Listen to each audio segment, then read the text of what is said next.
Hello everyone. तो स्वागत है आप सब लोगों का रिसोर्स यूपीपीएससी में। ये मेरे पास जीएस वर्ल्ड की टेस्ट सीरीज़ है और ये टेस्ट नंबर फर्स्ट है। अभी तक मैंने दृष्टि की, ध्येय आईएएस की आपको टेस्ट सीरीज प्रोवाइड कर दी है वीडियो के माध्यम से। तो जो भी नया व्यक्ति जुड़ रहा है या जो नया एस्पायरेंट है वो मेरे चैनल पे मतलब आप रिसोर्स यूपीपीएससी @ लगा के यूट्यूब पे सर्च करेंगे तो आपको मेरा चैनल मिल जाएगा।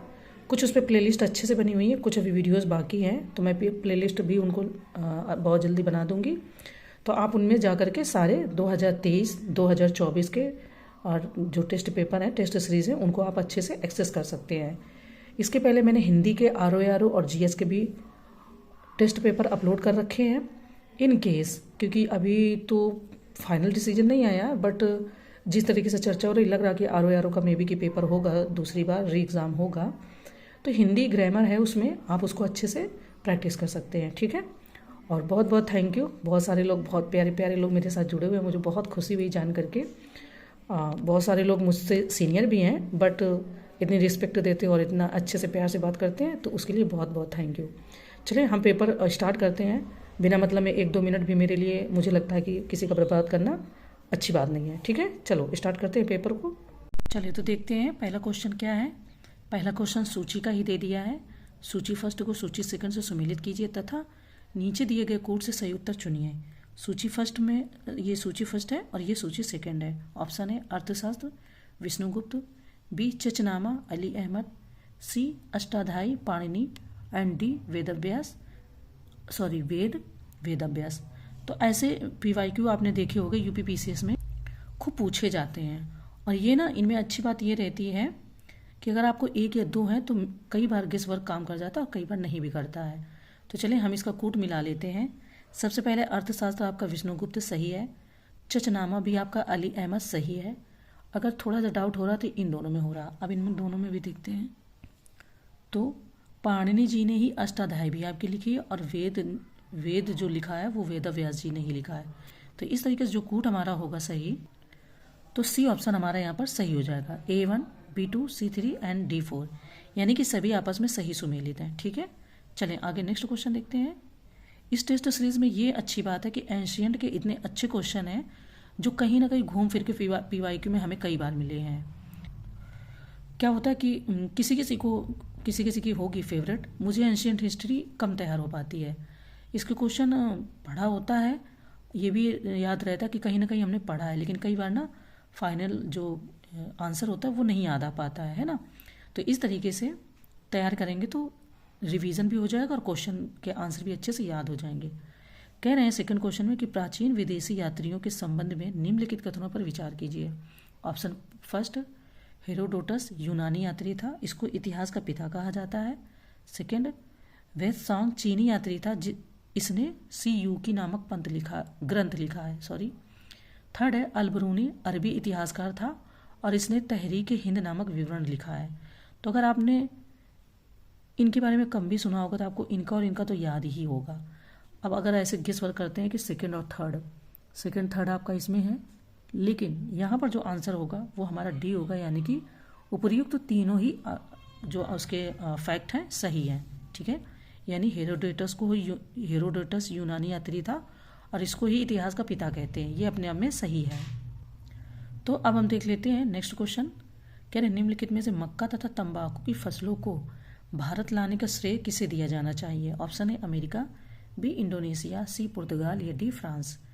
बहुत अच्छे से पता है कि कुछ जो फसलें हैं हमारे भारत में जो अभी हो रही हैं, जैसे आपकी ग्रीन चिल्ली या मिर्च कहें, जैसे आपका मक्का हो गया, अनानास हो गया, मूंगफली हो गई, ये कुछ हैं। सारी तो नहीं मुझे याद है, मुझे 2-3 याद है। मुझे मिर्च याद है, मूंगफली याद है, आलू याद है और मक्का तो याद है। तो ये जो फसलें हैं ये अपने भारत में नहीं होती थी। ये फसलें जो आई हैं तो ये पुर्तगाल से आई हैं। ठीक है, तो पीडीएफ में बहुत अच्छे से चीज़ें दी हुई हैं। इसमें अच्छी बात है पीडीएफ में कि आपको बहुत और चीज़ें तैयार हो जाती हैं, जिनके और क्वेश्चन बनने की अगर संभावना है तो वो भी आप यहाँ पर तैयार कर लोगे। ठीक है, तो आपकी कितनी फसलें हो गई। यहाँ तो इन्होंने केवल पूछा मक्का तथा तंबाकू की फसलों को, किंतु इसके साथ में आलू, अनानास, मिर्च, मूंगफली, मक्का, तंबाकू, ये सारी फसलें आपकी पुर्तगाल से आई हैं। ठीक है, चलें नेक्स्ट क्वेश्चन देखते हैं। नेक्स्ट है कि अनेक जनों के बीच होने वाले युद्धों में दशराग युद्ध का विजेता कौन था? ऑप्शन है वशिष्ठ, बी सुदास, सी भरत या डी अत्रि। अब ये ऐसा है कि मुझे कहीं कहीं दूर दूर कोसों तक इसका कोई आंसर मुझे नहीं पता, पर देखते हैं। दशराग युद्ध 10 राजाओं का युद्ध परुश्रणी नदी यानी कि वर्तमान में जो रावी नदी है, इसे पहले एंशियंट काल में परुश्रणी नदी कहा जाता था। तो रावी नदी के तट पर लड़ा गया था, जिसमें राजा सुदास ने 10 राजाओं के एक संघ को हराया और इस संघ में आर्यों के प्रमुख जन अनु, दु, यदु, पुरु, तुर्वसु तथा 5 लघु जनजातियों का समूह सम्मिलित था, जिसके पुरोहित विश्वामित्र थे। तो बी ऑप्शन हो जाएगा कि विजेता कौन था? तो राजा सुदास थे। ठीक है, चलिए आगे बढ़ते हैं। नेक्स्ट है सूची का ही क्वेश्चन है। सूची फर्स्ट को सूची सेकंड से सम्मिलित कीजिए तथा नीचे दिए गए कोट से सही उत्तर चुनिए। ये सूची फर्स्ट शासक है, सूची सेकंड अभिलेख है। ऑप्शन ए कलिंग राजा खारवेल हाथी गुम्फा अभिलेख, बी गौतमी बलसरी नासिक अभिलेख, सी पुलकेशियन सेकंड एहोल अभिलेख एंड डी बंगाल शासक विजय सेन देवपाड़ा अभिलेख या देवपांडा अभिलेख। ठीक है, ये अभिलेख को क्वेश्चन आपने कहीं ना कहीं खारवेल का तो बहुत सुना है। ठीक है, प्रीवियस ईयर क्वेश्चन इसीलिए देखने को बोले जाते हैं क्योंकि उससे पता चलता है कि कहाँ कहाँ कितने क्वेश्चन आते रहते हैं, किस तरीके के आते हैं। तो इसमें अच्छी बात यह है कि पीडीएफ में और भी बहुत सारी चीज़ें दे दी गई हैं, तो अगर हम इनका मिलान करते हैं, और सबसे अच्छी बात है कि आपका जो कलिंग खारवेल अभिलेख है, यह हाथी गुम्फा सही सुमेलित है। गौतमी बलसरी ये आपका नासिक, ये भी सही सुमेलित है। ठीक है, पुलकेशियन सेकंड की बात करें तो एहोल अभिलेख ये भी आपका सही सुमेलित है। बंगाल शासक विजय सेन देवपांडा अभिलेख ये भी सही सुमेलित है। तो इस तरीके से देखेंगे तो हमारा सी ऑप्शन यानी A1, B2, C3 और D4 ठीक है, सभी सही सुमेलित है। इसके अलावा और भी अभिलेख हैं, जैसे कि मुझे 1-2 याद है। समुद्रगुप्त का प्रयाग स्तंभ लेख है, मालवा नरेश यशोवर्मन या यशोधर्मन मंदसौर अभिलेख है, स्कंदगुप्त का आपका भीतरी एवं जूनागढ़ अभिलेख है, रुद्रदमन का जूनागढ़ गिरनार अभिलेख है। जूनागढ़ 2 है, ठीक है, तो ये जूनागढ़ गिरनार का अभिलेख है रुद्रदमन। और अगर स्कंदगुप्त की बात करोगे तो उनका भीतरी एवं जूनागढ़ अभिलेख है। ठीक है, तो ये जरूर पूछे जाते हैं। चलिए नेक्स्ट क्वेश्चन देखते हैं। नेक्स्ट है ऐतिहासिक कालखंड के संबंध में निम्नलिखित कथनों पर विचार कीजिए। ऑप्शन फर्स्ट, जिस काल में मनुष्य ने घटनाओं का कोई लिखित विवरण उद्धत नहीं किया उसे प्रागैतिहासिक काल कहते हैं। ठीक है, सेकेंड ऑप्शन कह रहे हैं कि मानव विकास के उस काल को इतिहास कहा जाता है जिसका विवरण लिखित रूप में उपलब्ध है, ये भी ठीक है। थर्ड है कि आदि ऐतिहासिक काल उस काल को कहते हैं जिस काल में लेखन कला के प्रचलन के बाद उपलब्ध लेख पढ़े नहीं जा सके। तो उपर्युक्त कथनों में से कौन सा से सत्य? ऑप्शन है केवल फर्स्ट और सेकंड, बी केवल सेकंड और थर्ड, सी उपर्युक्त सभी या डी उपर्युक्त में से कोई नहीं। ठीक है, अब ये एंशियंट का ही है और ये वो है जैसे कि आपको कुछ लिपियां मिली हैं बट वो पढ़ी नहीं जा सकी हैं, उन लिपियों को हम पढ़ नहीं पाए हैं, है ना। हम मतलब इतिहासकार, मैं पर्सनली नहीं, इतिहासकार नहीं पढ़ पाए हैं। तो जिस काल में मनुष्य ने घटनाओं को कोई लिखित विवरण उद्धत नहीं किया उसे प्रागैतिहासिक काल कहा जाता है, सही है। यहाँ पर उपर्युक्त सभी सही है। ठीक है, 6 का सी यानी कि उपर्युक्त सभी सही है, तीनों फैक्ट ही अपने आप में सही है। चलिए आगे बढ़ते हैं, नेक्स्ट क्वेश्चन देखते हैं। नेक्स्ट है कि प्राग ऐतिहासिक काल के संबंध में निम्नलिखित कथनों पर विचार कीजिए। ऑप्शन फर्स्ट, आग का आविष्कार पूरा पाषाण काल में एवं पहिए का नवपाषाण काल में। अब ये ऐसे फैक्ट बहुत पूछे जाते हैं। ठीक है, कि पहिए का कब हुआ, आग का कब हुआ, तांबे का जो मतलब तांबा कब पता चला या तांबे का कब चलन में आया, है ना, पहले तांबा आया या लोहे का पहले आविष्कार हुआ या पता चला। इस तरीके को क्वेश्चन फैक्ट में डालते हैं और आते हैं। सेकंड की बात करें तो मनुष्य में स्थायी निवास की प्रवृत्ति नवपाषाण काल में हुई। थर्ड की बात करें तो मनुष्य ने सर्वप्रथम तांबा धातु का प्रयोग किया जबकि मानव द्वारा निर्मित प्रथम औजार कुल्हाड़ी था। ठीक है, तांबे धातु का प्रयोग किया पहले सर्वप्रथम में, लेकिन जो मानव द्वारा निर्मित प्रथम औजार यानी कि मानव ने किसको पहले बनाया, कौन से औजार को। कई बार गेस वर्क में आता है ना कि जब तांबा बना तो तांबा प्राप्त हुआ पहले तो तांबे का ही धातु आएगा, है ना। एंड तो कह रहे हैं नीचे दिए गए कूट के माध्यम से सही उत्तर की पहचान कीजिए। ठीक है, कूट हमारा इस तरीके से है। ऑप्शन है फर्स्ट और सेकंड, बी सेकंड तथा थर्ड, सी केवल फर्स्ट या डी उपर्युक्त सभी। तो अगर हम बात करें 7 नंबर क्वेश्चन की तो उपर्युक्त सभी सही है। ठीक है। तो नेक्स्ट क्वेश्चन है, कह रहे भारत का सबसे प्राचीन नगर मोहनजोदड़ो था। निम्नलिखित में से किस भाषा में इसको अर्थमृतकों का टीला कहा जाता था या टीला होता था? ठीक है, कह रहे किस भाषा में इसका अर्थ मृतकों का टीला होता था? ऑप्शन है हिंदी, बी सिंधी, सी अरबी या डी अवधी। हम गेस वर्क करेंगे तो किसको पहले करेंगे, या तो अरबी को करेंगे या तो सिंधी को, क्योंकि मोहनजोदड़ो है किस क्षेत्र में, वहाँ पे अवधी नहीं प्रसिद्ध है। हिंदी, सिंधी और अरबी इन तीनों में से मतलब करेंगे अगर गेस के द्वारा हम आंसर निकालते हैं। और गेस भी मैंने सिंधी ही किया था और आंसर भी आपका सिंधी ही सही है, यानी कि इसको सिंधी भाषा में मृतकों का टीला कहा जाता है। ठीक है, चलिए आगे बढ़ते हैं। नेक्स्ट क्वेश्चन है कि सिंधु घाटी सभ्यता के संबंध में निम्नलिखित कथनों पर विचार कीजिए। ऑप्शन ए, सिंधु घाटी की लिपि लघु चित्रात्मक अभिलेख के रूप में थी। सेकंड, सिंधु घाटी की लिपि बाईं से दाईं ओर लिखी जाती थी। एंड थर्ड, अभी तक सिंधु घाटी की लिपि की व्याख्या नहीं की गई है और ना ही यह लिपि आज तक स्पष्ट पढ़ी ही जा सकी। ये मैंने भी आगे बताया था ना। तो कह रहे हैं कि उपर्युक्त कथनों में से कितने कथन सत्य हैं? ऑप्शन है केवल फर्स्ट, बी केवल सेकंड, सी उपर्युक्त सभी, या डी उपर्युक्त में से कोई नहीं। ठीक है, तो अगर हम बात करें कि सिंधु घाटी की लिपि लघु चित्रात्मक अभिलेख के रूप में थी, सही है। सिंधु घाटी की लिपि बाईं से दाईं ओर लिखी जाती थी, ये भी सही है। एंड थर्ड ऑप्शन भी अपना सही है। तो इस तरीके से सी ऑप्शन हमारा यहाँ पर इस क्वेश्चन का सही आंसर हो जाता है। ठीक है, चलिए आगे बढ़ते हैं। नेक्स्ट क्वेश्चन है, सूची फर्स्ट को सूची सेकंड से सुमेलित कीजिए तथा नीचे दिए गए कोड से सही उत्तर चुनिए। सूची फर्स्ट है दिशा का नाम एंड सूची सेकंड है उत्तर वैदिक शब्द। ऑप्शन है पूर्व प्राची, बी पश्चिम प्रतीची, सी उत्तर उदीची, या डी दक्षिण अवाची। अब इसको हमें मिलान करना है, पूर्व प्राची, पश्चिम प्रतीची, ठीक है, उत्तर आपका उदीची और दक्षिण अवाची। तो इस तरीके से जो हमारा सही आंसर बनेगा वो सी ही बनेगा, क्योंकि A1, B2, C3 and D4 सही आया आंसर। ठीक है, चलिए नेक्स्ट क्वेश्चन देखते हैं। नेक्स्ट क्वेश्चन है कि निम्नलिखित में से किस पुरुषार्थ को महाभारत में परम धर्म कहा गया? ऑप्शन है धर्म, बी काम, सी अर्थ, या डी मोक्ष। तो अर्थ पुरुषार्थ को महाभारत में परम धर्म कहा गया है। ठीक है, अर्थ पुरुषार्थ यानी कि सी ऑप्शन। इसमें कुछ और भी अच्छी बातें दी गई हैं, यानी कि जैसे पुरुषार्थ से तात्पर्य मानव के लक्ष्य या उद्देश्य से है। पुरुषार्थ अर्थात पुरुष प्लस अर्थ, जहाँ पुरुष का तात्पर्य विवेक संपन्न मनुष्य है और अर्थ का तात्पर्य लक्ष्य अर्थात विवेकशील मनुष्य द्वारा लक्ष्य की प्राप्ति ही पुरुषार्थ है।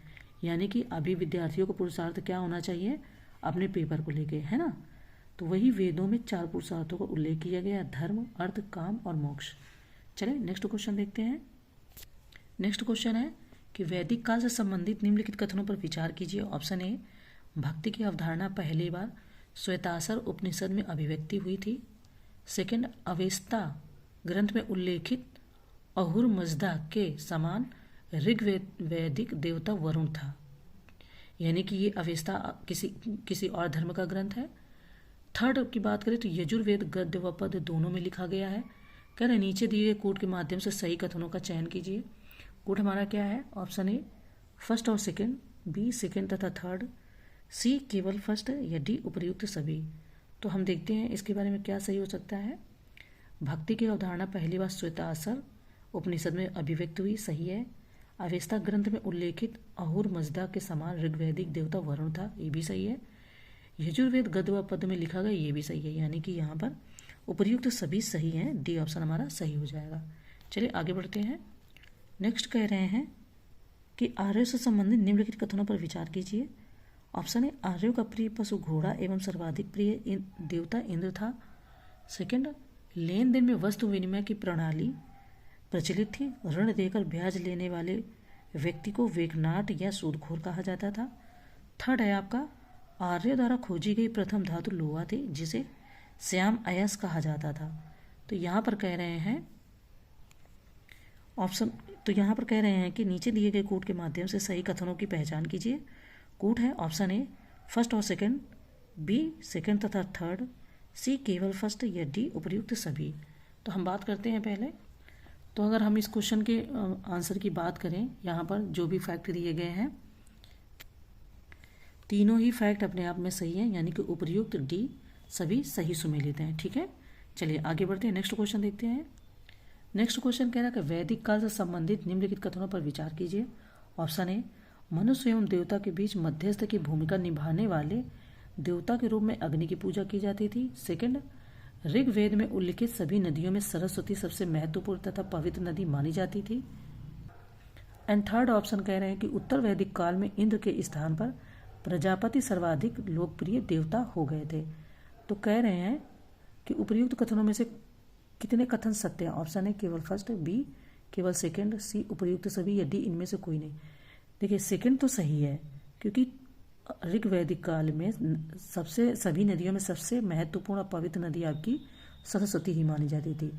या तो केवल सेकंड सही है, या तो उपर्युक्त सभी सही है। अब अगर हम बात करें क्वेश्चन नंबर 14 की, तो इसका ऑप्शन सी यानी कि आपका सभी सही है। ठीक है, चलिए आगे बढ़ते हैं। नेक्स्ट क्वेश्चन है, सूची फर्स्ट को सूची सेकंड से सुमेलित कीजिए तथा नीचे दिए गए कूट से सही उत्तर चुनिए। सूची फर्स्ट आपकी देवता से संबंधित है और सूची सेकंड उनका संबंध। ऑप्शन है धौ आकाश का देवता, बी सोम वनस्पति देवता, एंड सी अश्विन विपत्तियों को हरने का देवता, डी पूषण पशुओं का देवता। तो ये एंशियंट के कुछ प्रचलित शब्द हैं। धौ की बात करें तो आकाश का देवता यानी कि सबसे प्राचीन, तो हमारा ए ऑप्शन सही है। सोम की बात करें तो ये वनस्पति देवता है, ये भी हमारे सही है, यानी सही सुमिलित है। अश्विन की बात करें तो विपत्तियों को हरने का देवता या हरने वाले देवता, ये भी हमारे सही सुमिलित है। और पूषण की बात करें तो पशुओं का देवता, तो हमारा जो ऑप्शन यहाँ पर सही हो जाएगा वो होगा A1, B2, C3 and D4, यानी कि सी ऑप्शन हमारा यहाँ पर अपने आप में सही हो जाता है। ठीक है, चलिए नेक्स्ट क्वेश्चन देखते हैं। नेक्स्ट क्वेश्चन है, कह रहे हैं कि उत्तर वैदिक काल से संबंधित निम्नलिखित कथनों पर विचार कीजिए। ऑप्शन ए, उत्तर वैदिक काल में राजा के राज्याभिषेक के समय राजसूय यज्ञ का अनुष्ठान किया जाता था। ठीक है। सेकंड कह रहे हैं कि उत्तर वैदिक काल में वर्ण का आधार व्यवसाय की बजाय जन्म से निर्धारित होने लगा था। एंड थर्ड की बात करें तो कह रहे हैं कि उत्तर वैदिक काल में हल को सीरा और हल रेखा को सीता कहा जाता था। फोर्थ की बात करें तो उत्तर वैदिक काल में निष्क और शतमान मुद्रा की इकाइयां थी। तो कह रहे हैं कि उपर्युक्त कथनों में से कितने कथन सत्य हैं। ऑप्शन है केवल फर्स्ट, बी केवल सेकंड, सी केवल थर्ड, या डी उपर्युक्त चारों। तो अब हमें इसको देखना है कि इनमें से कितने के आंसर सही होने चाहिए। तो उत्तर वैदिक काल में राज्याभिषेक के समय राजसूय यज्ञ का अनुष्ठान किया जाता था। उत्तर वैदिक काल में वर्ण व्यवसाय की बजाय जन्म के आधार पर निर्धारित होने लगे थे। इस तरीके से हमारा डी ऑप्शन यानी कि चारों ही ऑप्शन जो दिए गए हैं वो सही है। ओके, चलिए आगे बढ़ते हैं, नेक्स्ट क्वेश्चन देखते हैं। अब ये क्वेश्चन को देख के आपको याद आया होगा, ये 2019-20 1 या 2 सालों में इसमें किसी में ये क्वेश्चन आए हैं। इनके ये एज इट इज तो नहीं, पर इनके ये तीनों मुझे याद है। वैशेषिक का, कणाद या उलोक, ये मुझे याद है। ठीक है, तो सूची फर्स्ट को सूची सेकंड से सुमेलित करना है। सूची का क्वेश्चन है, सूची फर्स्ट में दर्शन दिए गए हैं और सूची सेकंड में उस दर्शन के प्रवर्तक दिए गए हैं। ठीक है, ऑप्शन है लोकायत चारवाक, बी सांख्य कपिल, सी उत्तर मीमांसा बादरायण, एंड डी वैशेषिक कणाद या उलोक। तो अगर हम मिलान की बात करेंगे तो लोकायत आपका किससे संबंधित है, तो लोकायत आपके चारवाक से, यानी कि A1। अगर हम सांख्य की बात करें तो सांख्य के जो प्रवर्तक है वो आपके कपिल जी ही हैं या कपिल हैं। यहाँ पर उत्तर मीमांसा दिया गया। ठीक है, उत्तर मीमांसा की बात करेंगे तो इसके बाद रामायण ही है। वैशेषिक की बात करेंगे तो कणाद या उलूकी हो जाएंगे। तो इस तरीके से यहाँ पर C option, A first, B second, C third and D 4, यानी कि सी ऑप्शन हमारा यहाँ पर सही है। नेक्स्ट क्वेश्चन है कि सिंधु घाटी या हड़प्पा सभ्यता के संबंध में निम्नलिखित कथनों पर विचार कीजिए। ऑप्शन फर्स्ट, पर्दा प्रथा एवं वेश्यावृत्ति सैंधव सभ्यता में प्रचलित थी। सेकंड है, सिंधु घाटी के नगरों में किसी भी मंदिर के अवशेष नहीं मिले हैं। एंड थर्ड है कि स्त्री मृण मूर्तियां यानी कि मिट्टी की मूर्तियां अधिक मिलने से ऐसा अनुमान लगाया जाता है कि सैंधव समाज मात्र सत्तात्मक था। एंड 4, सैंधववासी सूती एवं ऊनी वस्त्रों का प्रयोग करते थे। तो यहाँ पर अगर हम बात करें, कह रहे नीचे दिए गए कूट के माध्यम से सही उत्तर की पहचान कीजिए। कूट हमारा क्या है? ऑप्शन ए फर्स्ट तथा सेकेंड, बी सेकेंड तथा थर्ड, सी केवल फर्स्ट और फोर्थ, या डी उपर्युक्त सभी। यानी कि 4 ऑप्शन में से कौन से सही हमारे ऑप्शन सही है। तो अगर हम बात करें तो हमारा डी ऑप्शन सही है, यानी कि चारों ही अपने आप में सही है।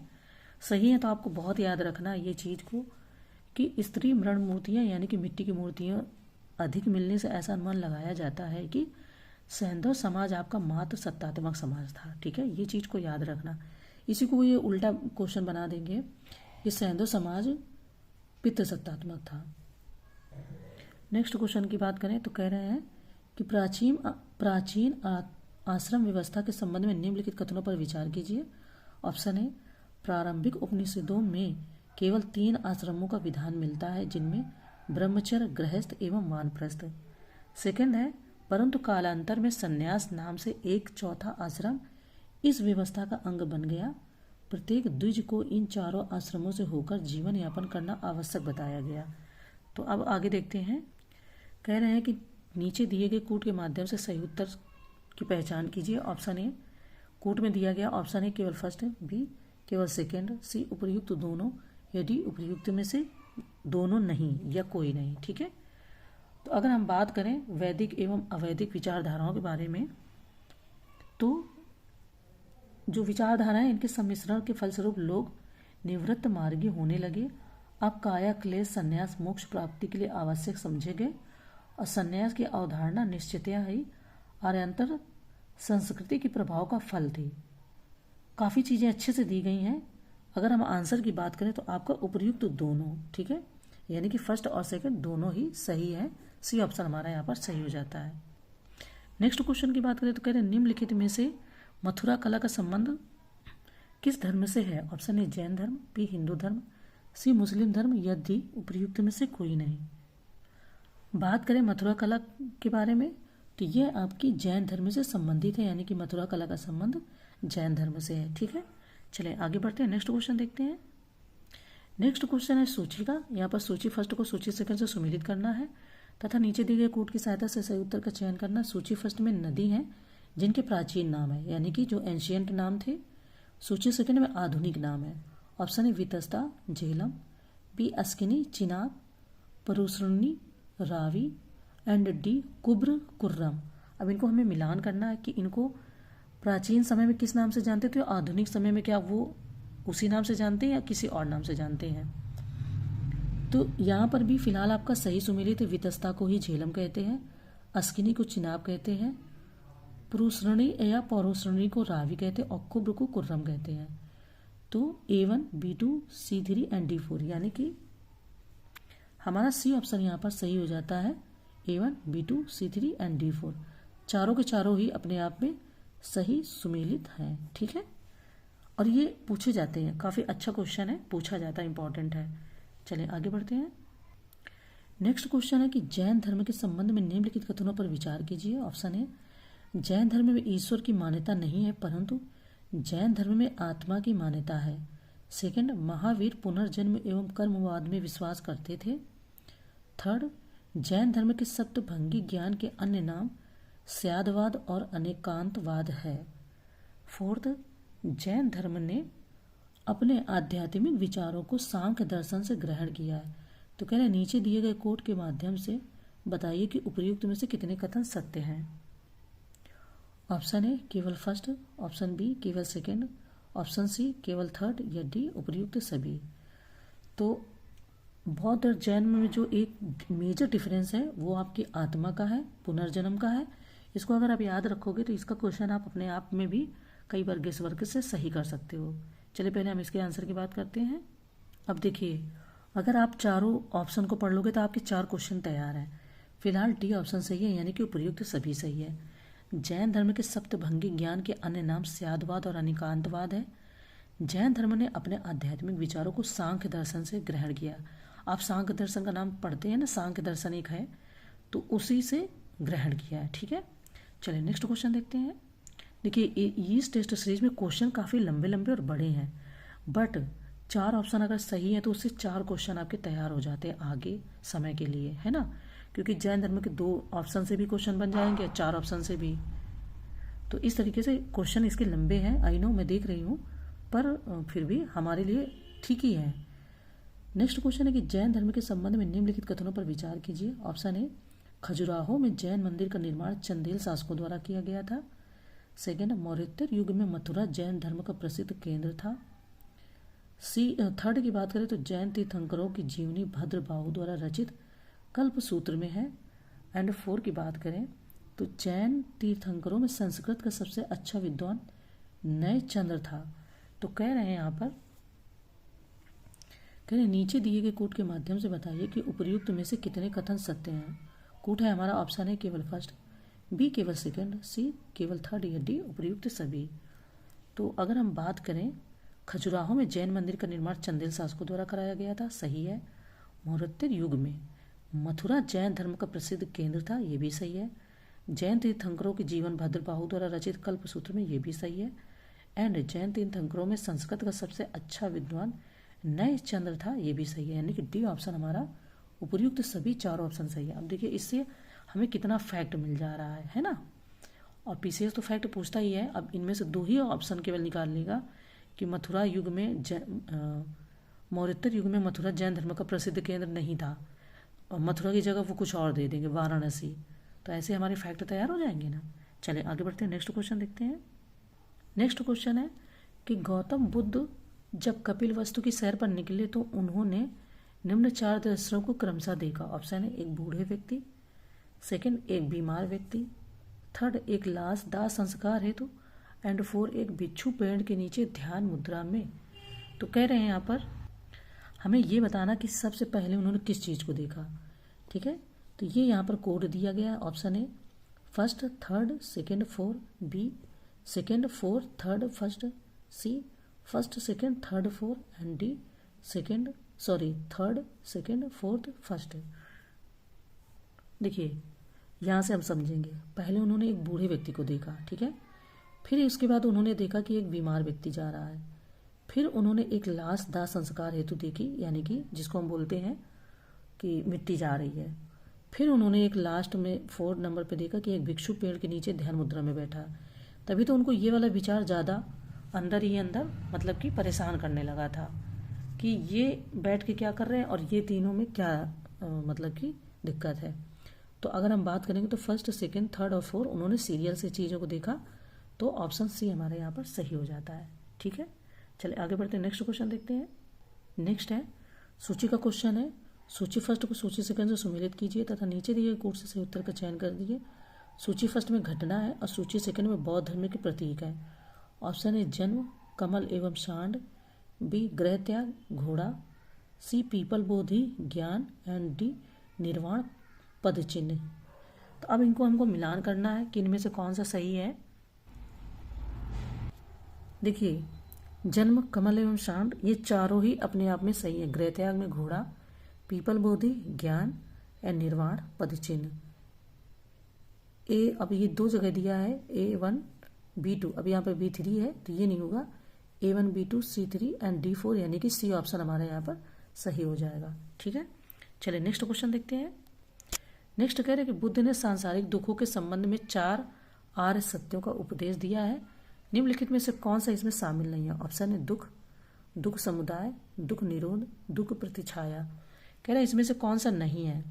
बुद्ध ने सांसारिक दुखों के संबंध में 4 आर्य सत्यों को जो उपदेश दिया है वो फर्स्ट ऑप्शन है दुख, सेकंड है दुख समुदाय, थर्ड है दुख निरोध, एंड 4th है दुख निरोध गामिनी प्रतिपदा। दुख प्रतिछाया नहीं है, यही आपका गलत सुमेलित है। यहाँ पर दुख निरोध गामिनी प्रतिपदा होगी। ठीक है, चलें आगे बढ़ते हैं, नेक्स्ट क्वेश्चन देखते हैं। नेक्स्ट क्वेश्चन कह रहे हैं कि शैव धर्म के संबंध में निम्नलिखित कथनों पर विचार कीजिए। ऑप्शन है लिंग पूजा का पहला स्पष्ट वर्णन मत्स्य पुराण में मिलता है।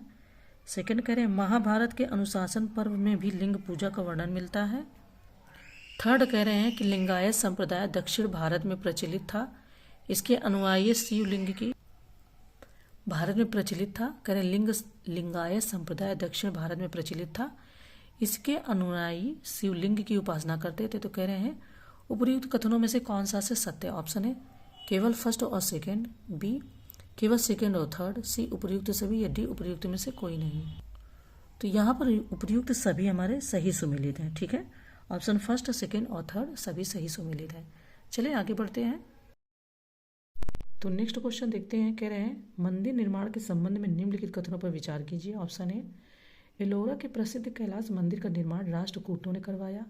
सेकंड, चोल शासक राजराज प्रथम ने तंजौर में प्रसिद्ध राजराजेश्वर शैव मंदिर का निर्माण कराया।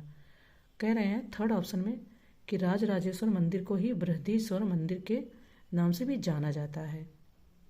तो अगर बात करें तो कह रहे उपर्युक्त कथनों में से कितने कथन सत्य हैं? ऑप्शन है केवल फर्स्ट, बी केवल सेकंड, सी केवल थर्ड, या डी उपर्युक्त सभी।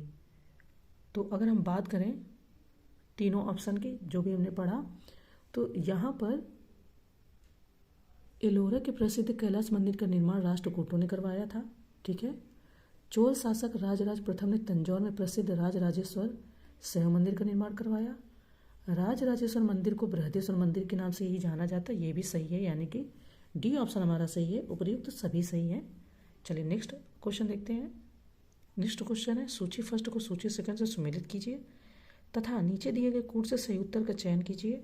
ये सूची फर्स्ट में प्रमुख संप्रदाय हैं और सूची सेकंड में उसके आचार्य हैं। ठीक है, ऑप्शन है वैष्णव संप्रदाय रामानुज, बी ब्रह्म संप्रदाय आनंद तीर्थ, सी रुद्र संप्रदाय वल्लभाचार्य, एंड डी सनक संप्रदाय निम्बार्क।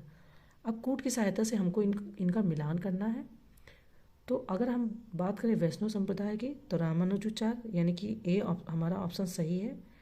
ब्रह्म संप्रदाय की भी बात करें तो आनंद तीर्थ सेकंड भी हमारा सही है। रुद्र संप्रदाय की बात करें तो वल्लभाचार्य यानी कि थर्ड सही है। एंड सनक संप्रदाय की बात करें निम्बार्क यानी कि 4 भी सही है। तो A1, B2, C3 and D4। तो इस तरीके से हमारा सी ऑप्शन सही हो जाता है। ठीक है, चलिए नेक्स्ट क्वेश्चन देखते हैं। नेक्स्ट क्वेश्चन है महाकाव्य काल के संबंध में निम्नलिखित कथनों पर विचार कीजिए। ऑप्शन ए महाकाव्य काल में मुख्य रूप से राजतंत्र का बोलबाला था। सेकंड की बात करें तो महाभारत में 5 गणतंत्रात्मक राज्यों का भी उल्लेख मिलता है। थर्ड की बात करें तो इन पांचों का एक संघ था जिसके अध्यक्ष कृष्ण थे और इस संघ के अंतर्गत प्रत्येक गण को स्वायत्त शासन प्राप्त था। कह रहे नीचे दिए गए कूट के माध्यम से सही उत्तर का चयन कीजिए। ऑप्शन ए केवल फर्स्ट और सेकंड, बी सेकंड और थर्ड, सी केवल सेकंड, या डी उपर्युक्त सभी। तो अगर हम बात करें महाकाव्य काल के समय की तो डी ऑप्शन हमारा सही है, यानी कि उपर्युक्त सभी सही सुमेलित है। ठीक है, चलिए आगे बढ़ते हैं। नेक्स्ट क्वेश्चन देखते हैं। नेक्स्ट क्वेश्चन है अगुंतर निकाय की सूची में जिन 16 महाजनपदों का उल्लेख हुआ है इनमें 2 प्रकार के राज्य थे। इस संबंध में निम्नलिखित कथनों पर विचार कीजिए। ऑप्शन ए राजतंत्र, इनमें राज्य का अध्यक्ष राजा होता था। सेकंड गणतंत्र, ऐसे राज्यों का शासन राजा द्वारा न होकर गण अथवा संघ द्वारा होता था। तो कह रहे कि उपर्युक्त कथनों में से कौन सा से असत्य है? ऑप्शन ए केवल फर्स्ट, बी केवल सेकंड, सी उपर्युक्त दोनों, या डी उपर्युक्त दोनों नहीं।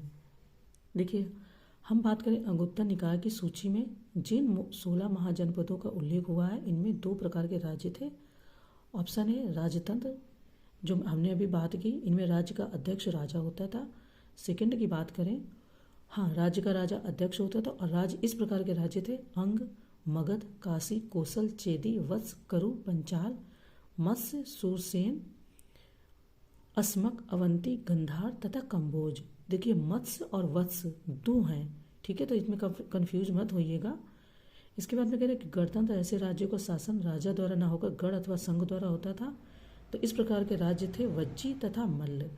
तो हमारा यहाँ पर सी ऑप्शन सही है, यानी कि आंसर सी उपर्युक्त दोनों हमारे क्वेश्चन के आंसर सही हैं। ठीक है, चलिए आगे बात करते हैं।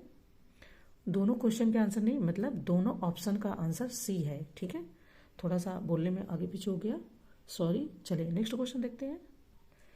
नेक्स्ट है कि उदायन के उत्तराधिकारियों तथा हर्यक वंश के अंत के संबंध में निम्नलिखित कथनों पर विचार कीजिए। ऑप्शन फर्स्ट, बौद्ध ग्रंथों में उदायन के 3 पुत्रों का उल्लेख मिलता है या उल्लेख है। इन तीनों को पितृहंता कहा गया है। सेकेंड है अंतिम राजा नागदशक कुछ प्रसिद्ध था, पुराण में उसे दर्शक कहा गया है। और ये तीनों शासक अत्यंत निर्बल एवं विलासी थे। ठीक है। थर्ड ऑप्शन की बात करें तो जनता ने इन पितृ हंताओं को सिंहासन से उतार कर शिशुनाग नामक एक योग्य अमात्य को राजा बनाया और मगध में जिस नवीन वंश की स्थापना हुई वह शिशुनाग या शिशुनाग वंश के नाम से प्रसिद्ध हुआ। तो कह रहे नीचे दिए गए कोड के माध्यम से सही उत्तर को पहचानिए। कोड हमारा ऑप्शन ए इस प्रकार है, फर्स्ट तथा सेकंड, बी सेकंड तथा थर्ड, सी केवल फर्स्ट या डी उपर्युक्त सभी सही सुमेलित हैं। देखो अगर हम बात करें कि बौद्ध ग्रंथों में उदयन के तीनों पुत्रों का उल्लेख मिलता है, इन तीनों को पितृहंता कहा गया, तो इनके नाम थे अनिरुद्ध, मुंडक और नागदशक। ठीक है, इन तीनों को ही पितृहंता कहा गया है। बाकी हमारे तीनों ही ऑप्शन सही सुमेलित है, तो डी ऑप्शन हमारे यहाँ पर हो जाता है, उपर्युक्त सभी सही सुमेलित है। चलिए नेक्स्ट क्वेश्चन देखते हैं।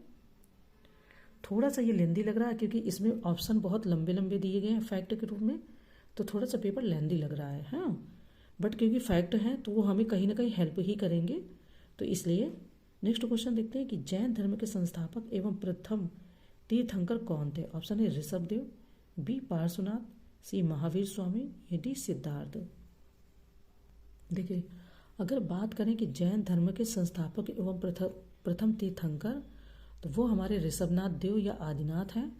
जैन धर्म में 24 तीर्थंकर हुए हैं। सभी जीवों की रक्षा करना जैन धर्म का मूल मंत्र है, तो 33 का ऑप्शन ए हो जाएगा ऋषभदेव। ठीक है, चलिए नेक्स्ट क्वेश्चन देखते हैं। नेक्स्ट क्वेश्चन है कि मगध साम्राज्य के संबंध में निम्नलिखित कथनों पर विचार कीजिए। ऑप्शन ए मगध साम्राज्य की आर्थिक समृद्धि ने राजधानी पाटलिपुत्र को शिक्षा एवं साहित्य का प्रमुख केंद्र बना दिया। सेकंड है व्याकरणाचार्य पाणिनि महापद्मनंद के मित्र थे और उन्होंने पाटलिपुत्र में ही रहकर शिक्षा पाई थी। थर्ड है मगध महाजनपद की सीमा उत्तर में गंगा से, दक्षिण में विंध्य पर्वत तक, पूर्व में चंपा से और पश्चिम में सोन नदी तक विस्तृत थी। तो कह रहे नीचे दिए गए कोड के माध्यम से सही उत्तर की पहचान कीजिए। ऑप्शन ए फर्स्ट तथा सेकंड, बी सेकंड तथा थर्ड, सी केवल सेकंड फर्स्ट, या डी उपर्युक्त सभी सही सुमेलित हैं। ठीक है, बात करें अगर तो उपर्युक्त सभी सही सुमेलित हैं। दूसरी बात मैं आपको बता दूं, ये यहाँ पर ये लोग अपना एडवर्टाइजमेंट के लिए इस तरीके से दे देते हैं। मैं इसका प्रमोशन न तो पैड और ना ही बिन पैड कोई भी प्रमोशन नहीं कर रही हूँ, ये इनका दिया हुआ है। तो क्योंकि अब ये मैं बता रही हूँ तो ये आ गया सामने से, बट मैं इसका कोई प्रमोशन नहीं कर रही हूँ। अगर आपको लगे तो आप अपने हिसाब से देखिएगा, मेरी कोई बात भी नहीं हुई। मैंने इसको केवल फिजिकली ले लिया है अपने लिए भी और आप लोगों के लिए, मेरा कोई इसमें प्रमोशन नहीं है। ठीक है, चलिए आगे बढ़ते हैं। चलिए देखिए नेक्स्ट क्वेश्चन कह रहे हैं सिकंदर के प्रशासनिक विभाजन के संबंध में निम्नलिखित कथनों पर विचार कीजिए। ऑप्शन ए सिकंदर के आगमन के पूर्व पश्चिमोत्तर भारत अनेक छोटे छोटे राज्यों में विभक्त था और सिकंदर ने उन्हें विजित कर इन भागों में राजनीतिक एकता की स्थापना की। ठीक है, नेक्स्ट है उसने इस संपूर्ण प्रदेश को 4 प्रशासनिक इकाइयों में विभक्त कर दिया। थर्ड ऑप्शन है उसने सिंधु नदी के निचले भाग में एक जो राज्य स्थापित किया उसका छत्रप पिथोन को बनाया गया। अपने इस कार्य द्वारा सिकंदर ने अप्रत्यक्ष रूप से भारतीय एकता को प्रोत्साहित किया। तो कह रहे हैं कि नीचे दिए गए कूट के माध्यम से सही उत्तर की पहचान कीजिए। ऑप्शन ए फर्स्ट तथा सेकंड, बी सेकंड तथा थर्ड, सी केवल फर्स्ट, या डी उपर्युक्त सभी। तो हमने ऑप्शन सारे पढ़ लिए हैं। अगर हम बात करें सिकंदर के आगमन के पूर्व पश्चिमोत्तर भारत अनेक छोटे छोटे राज्यों में विभक्त था। सिकंदर ने उन्हें विजित कर इन भागों में राजनीतिक एकता की स्थापना की और उसने इस संपूर्ण प्रदेश को 4 प्रशासनिक इकाइयों में विभक्त कर दिया। ठीक है, तो यहाँ पर कह रहे हैं कि पहचान कीजिए यानी कि कौन सा सही है। तो डी ऑप्शन यानी कि उपर्युक्त सभी सही हैं। फर्स्ट सेकंड और थर्ड ऑप्शन हमारे तीनों ही सही है। ठीक है, चलिए आगे बढ़ते हैं। नेक्स्ट है कह रहे हैं कि किस मुस्लिम शासक के सिक्कों पर देवी लक्ष्मी की आकृति बनी है। ऑप्शन ए मोहम्मद गोरी, बी अशोक, सी महापद्मनंद, या डी सिकंदर। हम अगर गेस करेंगे तो हम सोचेंगे या तो अशोक होगा या तो महापद्मनंद होगा। ठीक है, लेकिन कई बार गेस हमारा सही नहीं होता है। बात करें तो मोहम्मद गोरी के सिक्कों पर देवी लक्ष्मी की आकृति बनी थी। और 1192, ठीक है, 1192 में तराइन के युद्ध में मोहम्मद गोरी द्वारा पृथ्वीराज चौहान को पराजित करने के पश्चात भी पूर्व से चली आ रही मुद्रा की इस व्यवस्था को यथावत बनाए रखा, और इस कारण से मोहम्मद गोरी के सिक्कों पर देवी लक्ष्मी की आकृति पाई जाती है।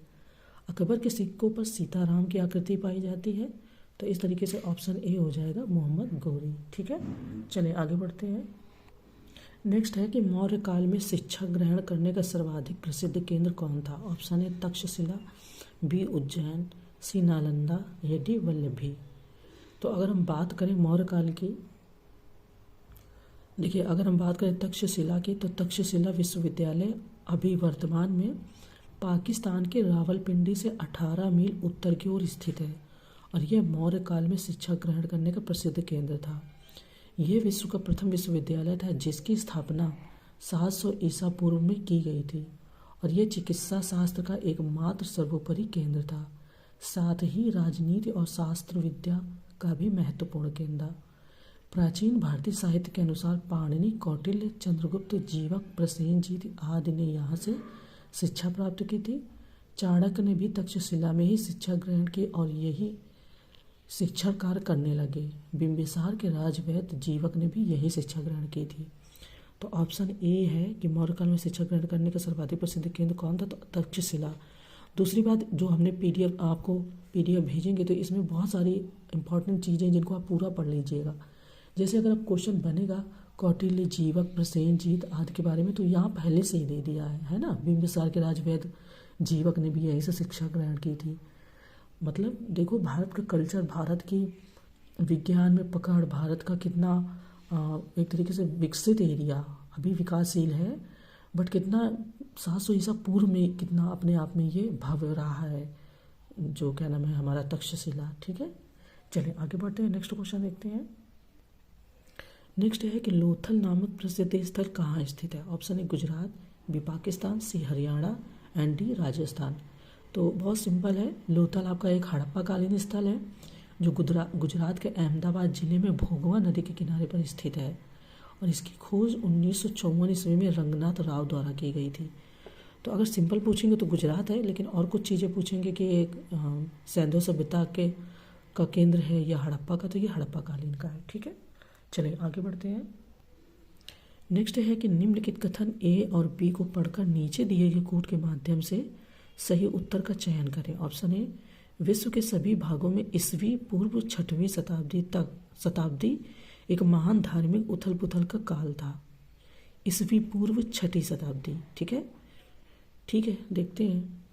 नेक्स्ट है कि इस दौरान वैदिक धर्म बहुत जटिल हो चुका था। बी ऑप्शन कह रहे हैं कि इस दौरान वैदिक धर्म बहुत जटिल हो चुका था। तो कूट दिया गया है, ऑप्शन ए दोनों ए और बी गलत है, बी दोनों ए और बी सही है, सी ए सही है जबकि बी गलत है, एंड डी ए गलत है जबकि बी सही है, ठीक है। तो देखते हैं, विश्व के सभी भागों में ईस्वी पूर्व 6वीं शताब्दी में धार्मिक उथल पुथल हुए थे। विश्व के अनेक भागों में इस परिवर्तन के अलग अलग कारण थे। उस समय वैदिक धर्म भी बहुत जटिल हो चुका था और सुधार के प्रयास प्रारंभ हो गए थे। तत्कालीन वैदिक धर्म की जटिलताओं व कर्मकांडों के कारण ही जैन तथा बौद्ध धर्म, देखिए 6वीं ईसा पूर्व जो 6वीं शताब्दी है, आपका जैन धर्म और बौद्ध धर्म का उदय भी इसी समय हुआ था। तो यहाँ पर जो ऑप्शन हमारा बता रहे हैं कि ए और बी दोनों सही हैं, ठीक है, यानी कि बी ऑप्शन हमारा सही है। चलिए आगे बढ़ते हैं। कह रहे हैं कि निम्नलिखित स्थानों में से प्रसिद्ध गंगा अवतरण का दृश्य कहाँ चित्रित है? Option A Madurai, B Mamallapuram, C Aihole, या डी कांचीपुरम, ठीक है। अब अवतरण, तो देखिए इंग्लिश में मैं बता देती हूँ। Which of the following place depicts the scene of the famous Ganga Avataran. अवतरण तो फिलहाल सेम ही है। तो अगर हम बात करें तो मामल्लपुरम मद्रास से लगभग 48 किलोमीटर दक्षिण समुद्र तट पर स्थित, इसे अब महाबलीपुरम कहते हैं। इस नगर को पल्लव शासक नरसिंह वर्मन 620 से 688 ईस्वी ने स्थापित किया, और और ये नगर पल्लव शासकों के समय एक प्रसिद्ध बंदरगाह और व्यापारिक केंद्र व सांस्कृतिक स्थल था। मैं इतनी चीज़ें ये पढ़ के बता देती हूँ ताकि आपका बैकग्राउंड समझ में आए कि आखिर क्वेश्चन क्या कह रहा है और इसका मतलब क्या है, इसलिए थोड़ा सा बताना जरूरी हो जाता है ना। तो वही कह रहे हैं कि ये व्यापारिक केंद्र व सांस्कृतिक स्थल था। पल्लवकालीन वास्तुकला के सुंदरतम उदाहरण महाबलीपुरम में पाए जाते हैं और यहीं पर गंगा अवतरण का दृश्य भी चित्रित है। तो आपका ऑप्शन बी हो जाएगा मामल्लपुरम, ठीक है। हालांकि अभी इस मामल्लपुरम को महाबलीपुरम कहने लगे हैं। चलिए आगे बढ़ते हैं। नेक्स्ट है कि निम्नलिखित में से द्वितीय राज तरंगड़ी के रचनाकार कौन थे? ऑप्शन है जोनराज, बी पतंजलि, सी कल्हण या डी जयदेव। देखिए बात करें अगर राज तरंगड़ी के बारे में, वो भी सेकेंड राज तरंगड़ी, द्वितीय मतलब है ना सेकेंड होगी। तो जो जोनराज 15वीं सदी के एक कश्मीरी इतिहासकार और संस्कृति कवि थे। उन्होंने द्वितीय राज तरंगड़ी नामक ग्रंथ लिखा जिसमें उन्होंने कल्हड़ की राज तरंगड़ी का सन 1149 ईस्वी तक का वृत्तांत जारी रखते हुए अपने समकालीन सुल्तान जैनुलाब्दीन तक का वर्णन लिखा है। अब जैनुलाब्दीन आपके कश्मीर के राजा भी थे, क्योंकि जैनुलाब्दीन का क्वेश्चन भी आया पीसीएस में। लेकिन जोनराज उनके शासनकाल का पूरा वृत्तांत नहीं लिख सके, अतः उनके शिष्य श्रीवन ने इसे आगे का लिखा है। देखिए एक राज तरंगड़ी और है बुक, वो पहली नहीं है, मतलब पहली है बट उसको पहला करके नहीं बोलते, उसको बोलते हैं राज तरंगड़ी। तो उसके लेकर कल्हड़ हो गए, ठीक है। अब ये जो सेकंड है इसके जोनराज है, पर कह रहे हैं कि जोनराज ने इसे पूरा नहीं कर पाए हैं। तो जब जोनराज पूरा नहीं कर पाए, पूरा यात्रा वृत्तांत नहीं लिख पाए हैं, तो उनके शिष्य हैं श्रीवर, उन्होंने इसे आगे लिखा। लेकिन नाम जब पूछा जाएगा तो जोनराज ही होंगे, ठीक है। नेक्स्ट है सूची का, कह रहे सूची फर्स्ट को सूची सेकंड से सुमेलित कीजिए तथा नीचे दिए गए कोड से सही उत्तर चुनिए। सूची फर्स्ट है शिलालेख का नाम, सूची सेकंड है स्थान। ऑप्शन ए गिरनार का शिलालेख गुजरात, बी धौली शिलालेख पुरी उड़ीसा या ओडिशा, एरिरगुड़ी शिलालेख आंध्र प्रदेश या डी कालसी शिलालेख उत्तराखंड। अब अगर यहाँ पर हम गेस करते हैं तो गिरनार शिलालेख यानी कि गुजरात, आपका एक तो गेस हो जाता है, ठीक है। लेकिन धौली शिलालेख आपका पुरी उड़ीसा, ये सही है। जौनगढ़ शिलालेख ये आपका उड़ीसा में पड़ता है। देखिए धौली शिलालेख भी आपका उड़ीसा में पड़ता है एंड जौनराज शिलालेख भी आपका उड़ीसा में ही पड़ता है। इसके बाद में जौनराज नहीं जौगढ़ है, जौनगढ़ नहीं जौगढ़ शिलालेख उड़ीसा में। एरिरगुड़ी शिलालेख आपका आंध्र प्रदेश में हो जाएगा। इसके बाद में कालसी शिलालेख हमारा उत्तराखंड में, तो यानी कि D option A1 B2 C3 and D4 यानी कि डी ऑप्शन हमारा सही है। लेकिन कुछ चीज़ें और अच्छे से दी गई पीडीएफ में, तो आप उसको अच्छे से तैयार कर लीजिए। जैसे शहबाज गढ़ी आपका पाकिस्तान में पड़ता है और शहबाज गढ़ी शिलालेख भी आपका है, वो भी पाकिस्तान में ही हो जाएगा। सोपारा शिलालेख आपका महाराष्ट्र का हो जाएगा। मानसेहरा शिलालेख आपका पेशावर का हो जाएगा। तो इम्पॉर्टेंट है, एक बार पढ़ लेंगे तो कोई बुराई नहीं है, ठीक है। चलिए आगे बढ़ते हैं। नेक्स्ट क्वेश्चन की बात करें तो कह रहे हैं कि युद्ध का प्रारंभ मनुष्यों के मस्तिष्क में होता है, किस ग्रंथ में उल्लिखित है? ऑप्शन है अथर्ववेद, बी ऋग्वेद, सी सामवेद या डी मुंडक उपनिषद, ठीक है। तो युद्ध का प्रारंभ मनुष्यों के मस्तिष्क में होता है यह अथर्ववेद में लिखित है और अथर्ववेद में तंत्र मंत्र जादू शाप वशीकरण टोना आदि विषयों का विवरण भी मिलता है। देखिए जादू टोना आज से नहीं चला आ रहा है, ये वैदिक युग से चला आ रहा है ना। तो ऑप्शन ए हो जाएगा अथर्ववेद। चलिए आगे बढ़ते हैं। नेक्स्ट क्वेश्चन है कि मौर्य दरबार में मिस्र के राजा टॉलेमी फिलाडेल्फस का दूत कौन था? ऑप्शन है डायनोसियस, बी डाइमेकस, सी फिलाडेल्फस या डी मेगस्थनीज। बात करें मौर्य दरबार में मिस्र के राजा टॉलेमी फिलाडेल्फस का दूत डायनोसियस था जो अशोक के दरबार में आया था, और इसके अतिरिक्त डाइमेकस सीरियन नरेश अंतियोकस का राजदूत था जो बिंदुसार के दरबार में, और मेगस्थनीज चंद्रगुप्त मौर्य के दरबार में भी आया था। यानी कि ये कितने लोगों के दरबार में आया? अशोक के दरबार में आया, फिर आपका बिंदुसार के दरबार में आया और मेगास्थनीज के भी दरबार में आया था। ठीक है, सॉरी, मेगास्थनीज चंद्रगुप्त मौर्य के दरबार में भी आए थे या आया था। तो ऑप्शन ए हो जाएगा डायनोसियस। चलें आगे बढ़ते हैं। कह रहे कि जनपद स्तर पर मौर्य अधिकारियों का सही अवरोही क्रम क्या था। ऑप्शन ए राजुक, बी प्रादेशिक एंड युक्त, बी युक्त राजुक प्रादेशिक, सी प्रादेशिक युक्त राजुक, डी प्रादेशिक राजुक युक्त। तो देखिए, जनपद स्तर पर मौर्य अधिकारियों का अगर सही अवरोही क्रम था आपका प्रादेशिक, राजुक और युक्त, यानी डी। अब अगर इसी को वो अवरोही क्रम में पूछ लेते तो फिर युक्त, राजुक और प्रादेशिक हो जाता। ठीक है, चलिए आगे बढ़ते हैं, नेक्स्ट क्वेश्चन देखते हैं। नेक्स्ट क्वेश्चन है कि कालीबंगा नामक प्राचीन भारतीय स्थल के संबंध में निम्नलिखित कथनों पर विचार कीजिए। ऑप्शन ए, कालीबंगा का अर्थ है काले रंग की चूड़ियाँ होता है। ठीक है, राजस्थान के गंगानगर जिले में स्थित इस नगर की खोज सन 1953 ईस्वी में अमलानंद घोष ने की थी। थर्ड है, यहाँ से एक युगल समाधीन भी प्राप्त हुआ। कह रहे उपयुक्त कथनों में से कितने कथन सत्य हैं। ऑप्शन ए केवल फर्स्ट, बी केवल सेकंड, सी केवल थर्ड, या डी उपयुक्त चारों। चार तो नहीं है, शायद ये इन्होंने गलत कर दिया है, उपयुक्त सभी हो जाएगा यहाँ पर। ठीक है, ऑप्शन तो 3 ही है और तीनों ही बहुत फैक्चुअल है और बहुत इंपॉर्टेंट भी हैं। ठीक है, तो कालीबंगा का अर्थ है काले रंग की चूड़ियाँ। अब देखिए, ये एक अलग सा फैक्ट है, होता है राजस्थान के गंगानगर जिले में स्थित इस नगर की खोज सन 1953 में अमलानंद घोष ने की थी। इन्होंने केवल अमलानंद घोष दिया है, लेकिन अमलानंद दंपत्ति भी हैं। ठीक है, ये पति पत्नी है। यहाँ से एक युगल समाधान भी प्राप्त हुआ, ये भी सही है।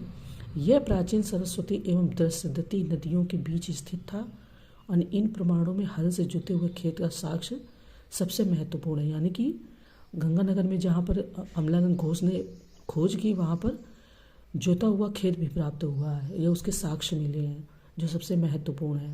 और इसकी जुताई आड़ी तिरछी की गई थी, जिसमें 2 फसलों को एक साथ बोए जाने का अनुमान लगाया जाता है। तो ऑप्शन डी यानी कि फर्स्ट, सेकेंड और थर्ड तीनों ही ऑप्शन हमारे सही है। ठीक है, चलिए आगे बढ़ते हैं। देखिए, नेक्स्ट क्वेश्चन हमारा है सूची का। कह रहे सूची फर्स्ट को सूची सेकंड से सुमिलित कीजिए तथा नीचे दिए गए कूट से सही उत्तर का चयन कीजिए। ठीक है, सूची फर्स्ट प्राचीन शब्द है और सूची सेकंड संबंध है। ऑप्शन है सभा एवं समिति एक राजनैतिक संस्था, बी नेवी आर्यों का एक वस्त्र, सी निष्क एक आभूषण, एंड डी करकरी एक वाद्य यंत्र। अब इनको हम मिलान करते हैं। देखिए, सभा एवं समिति एक राजनैतिक संस्था, ये तो सही है। नीवी आपका आर्यों का एक वस्त्र, ये भी सही सुमेलित है। निष्क आपका एक आभूषण, ये भी सही सुमेलित है। एंड करकरी एक वाद्य यंत्र, ये भी सही सुमेलित है। तो इस तरीके से हमारा सी ऑप्शन सही हो जाएगा, A1, B2, C3 and D4। ठीक है, चलिए आगे बढ़ते हैं। देखिए, नेक्स्ट है निम्नलिखित प्राचीन महाजनपदों से संबंधित तथ्यों में से कौन सा कथन असत्य है। ऑप्शन ए, अवंती पश्चिमी भारत में अवंती जनपद प्रमुख था। आधुनिक मालव व मध्य प्रदेश के भागों से मिलकर यह जनपद बना था। ठीक है, बी है वैशाली लिच्छवियों की राजधानी थी और इस समय यह उत्तर प्रदेश के कुशीनगर जिले में स्थित है। ठीक है, सी कह रहे हैं कि सूरसेन आधुनिक ब्रजमंडल क्षेत्र में यह महाजनपद स्थित था, इसकी राजधानी मथुरा थी। ओके, एंड डी कह रहे हैं कि गांधार यह आधुनिक पेशावर तथा रावलपिंडी के इलाके में स्थित था, इसकी राजधानी तक्षशिला थी। तो अगर हम बात करें कि इसमें कौन सा सही सुमेलित है या कौन सा कथन असत्य है। देखिए, अवंती आपके पश्चिमी भारत में अवंती जनपद प्रमुख था। आधुनिक मालवा व मध्य प्रदेश के भागों से मिलकर बना था। उत्तरी अवंती जिसकी राजधानी उज्जैन थी और दक्षिण अवंती जिसकी राजधानी महिष्मती थी। इन्होंने कहा है, हाँ, वैशाली लिच्छवियों की राजधानी वैशाली थी, जिसकी पहचान आधुनिक बसाड़ नामक स्थान से की जाती है और इस समय यह उत्तरी बिहार में मुजफ्फरपुर जिले में स्थित है। ठीक है, और इन्होंने कहा कि उत्तर प्रदेश के कुशीनगर में, ये आपका गलत सुमेलित है। ठीक है, इसके बारे में अच्छे से दिया पीडीएफ में, मैंने आपको पढ़ के भी बताया, तो उसको जरूर ध्यान रखिएगा। चलिए आगे बढ़ते हैं, नेक्स्ट क्वेश्चन देखते हैं। देखिए नेक्स्ट है कि गुप्त काल के संबंध में निम्नलिखित कथनों पर विचार कीजिए। ऑप्शन ए, गुप्त काल को साहित्य विज्ञान तथा कला की प्रगति के कारण क्लासिकल युग कहा जाता है। ओके। सेकंड कह रहे हैं कि गुप्त काल में ही आर्यभट्ट तथा वराहमिहिर जैसे जगत प्रसिद्ध गणितज्ञ एवं ज्योतिषाचार्य हुए। तो कह रहे हैं कि उपर्युक्त कथनों में से कौन सा कथन सत्य है या है। ऑप्शन ए केवल फर्स्ट, बी केवल सेकंड, सी उपर्युक्त दोनों या डी उपर्युक्त दोनों असत्य है। चले हम बात करते हैं गुप्त काल की। तो गुप्त काल को साहित्य विज्ञान तथा कला की प्रगति के कारण क्लासिकल युग कहा जाता है, ये तो सही है। एंड गुप्त काल में ही आर्यभट्ट तथा वराहमिहिर जैसे जगत प्रसिद्ध गणितज्ञ हुए, ये भी सही है। तो यानी कि बी ऑप्शन उपर्युक्त दोनों यानी सी ऑप्शन हमारा सही है। फर्स्ट और सेकंड जिसको बोलते हैं उस तरीके से ये सही है। चलिए आगे बढ़ते हैं, नेक्स्ट क्वेश्चन देखते हैं। नेक्स्ट क्वेश्चन है कि निम्नलिखित में से चोल प्रशासन की विशेषताएं क्या थी। ऑप्शन ए, शक्तिशाली मंत्रिपरिषद, बी शक्तिशाली राजा, सी वित्तीय शासन का विकेंद्रीकरण, एंड डी स्वायत्त शासी ग्राम प्रशासन। तो अगर हम चोल साम्राज्य के बारे में थोड़ी सी बात करें, देखिए चोल प्रशासन की मुख्य विशेषता स्वायत्त शासी ग्राम प्रशासन थी और उनके अभिलेखों में 3 प्रकार के ग्राम सभाओं का उल्लेख मिलता है, उर, सभा तथा नगरम। उर सर्वसाधारण लोगों की सभा थी, जबकि सभा अग्रहार ब्राह्मणों की संस्था थी और नगरम व्यापारियों की समिति थी। तो डी ऑप्शन सही हो जाएगा, स्वायत्त शासी ग्राम प्रशासन। ठीक है, विशेषता क्या थी, तो डी ऑप्शन हमारा सही है। चलिए आगे बढ़ते हैं। नेक्स्ट क्वेश्चन की बात करें तो सूची फर्स्ट को सूची सेकंड से सुमेलित कीजिए तथा नीचे दिए गए कोड से सही उत्तर चुनिए। सूची फर्स्ट है मौर्य शासन, सूची सेकंड है अधिकारी। तो बात करें अगर, ऑप्शन ए अंतर्वेदिक अंतापुर का अध्यक्ष, बी समाहर्ता आय का संग्रहकर्ता, सी सन्निधाता राजकीय कोष का अध्यक्ष, एंड डी पौर नगर का कोतवाल। तो अब हम अगर इसमें मिलान करते हैं तो देखिए अंतर्वेदिक आपका अंतापुर का अध्यक्ष सही है, समाहर्ता आपका आय का संग्रहकर्ता ये भी सही है, सन्निधाता राजकीय कोष का अध्यक्ष, एंड पौर नगर का कोतवाल। तो ऑप्शन हमारा ऑप्शन सी आपका यहाँ पर फिर सही हो जाता है, A1, B2, C3 and D4। इस टेस्ट सीरीज में ना अगर ऐसा पेपर में आ जाए तो सारे के सारे आपस में ही सही सुमेलित है, हमें इधर उधर मिलाना ही नहीं पड़ेगा। बट ये है कि हमें मालूम होगा तब, है ना। चलिए नेक्स्ट क्वेश्चन देखते हैं। नेक्स्ट है मौर्य वंश के संबंध में निम्नलिखित कथनों पर विचार कीजिए। ऑप्शन फर्स्ट, मौर्य वंश के उपरांत शुंग वंश का शासन प्रारंभ हुआ। सेकंड, अंतिम मौर्य शासक बृहद्रथ की हत्या कर उसके सेनापति पुष्यमित्र शुंग ने शुंग वंश की स्थापना की थी। एंड थर्ड, उसने अपने जीवन काल में 2 अश्वमेघ यज्ञ आयोजित किए। तो कह रहे हैं कि नीचे दिए गए कूट के माध्यम से सही उत्तर की पहचान कीजिए। ऑप्शन ए फर्स्ट तथा सेकंड, बी सेकंड तथा third, C first and D उपर्युक्त सभी। चलिए पहले बात करते हैं इसके बारे में। देखिए अगर आपने एनसीईआरटी में या बुक में मौर्य साम्राज्य के बारे में पढ़ा है तो आपको फैक्ट से ही आंसर पता चल जाएगा। मौर्य वंश के उपरांत शुंग वंश की स्थापना हुई थी, ये करेक्ट है आपका। ठीक है। अच्छा, अंतिम मौर्य शासक बृहद्रथ की हत्या, जो मतलब अंतिम शासक थे ये, लेकिन इनकी हत्या इनके ही सेनापति ने कर दी थी, ये भी सही है। अब सेनापति कौन, पुष्यमित्र शुंग ने शुंग वंश की स्थापना की, क्योंकि वही पहला था जिसने मौर्य साम्राज्य को समाप्त करके अपने राज्य को मतलब स्थापित किया, तो यही उसका हो जाएगा। उसने अपने जीवन काल में, अब ये थोड़ा सा कंफर्म नहीं है, वरना आपकी ये दोनों ही कंफर्म है। ठीक है, तो ये भी सही है कि बौद्ध साहित्य पुष्यमित्र को। तो अगर अश्वमेघ यज्ञ के बारे में बात करें तो इसके बारे में आप हमें जो पता चलता है तो ये बता रहे हैं कि उसने अपने जीवन काल में 2 अश्वमेघ यज्ञ आयोजित किए थे, ये सही है। बौद्ध साहित्य पुष्यमित्र को बौद्ध विहारों को नष्ट करने के कारण बौद्ध द्रोही बताते हैं, क्योंकि इसने जो बौद्ध के विहार होते थे ना, जहाँ पर बौद्ध भिक्षु रुकते थे, अपना जीवन काटते थे, बारिश के समय में भीख नहीं मांगने जाते थे, या मान लो कि भिक्षा मांग कर ये अपना जीवन यापन करते थे, तो इसने उनके जो बौद्ध विहार थे उनको नष्ट करवाया था, तो इसलिए इसे बौद्ध द्रोही भी बताते हैं। लेकिन इसके बारे में तीनों ही जो कथन दिए गए हैं तीनों ही फैक्ट सही है। ठीक है, चलिए आगे बढ़ते हैं, नेक्स्ट क्वेश्चन देखते हैं। नेक्स्ट है कि सिंधु घाटी सभ्यता की सबसे बड़ी इमारत कौन सी थी? ऑप्शन ए मोहनजोदड़ो का महाजल कुंड, बी मोहनजोदड़ो का अन्नागार, सी मोहनजोदड़ो का स्नानागार, या डी लोथल। तो अगर हम बात करें, देखिए सिंधु घाटी सभ्यता की सबसे बड़ी इमारत की अगर बात की जाए तो ये आपके अन्नागार है।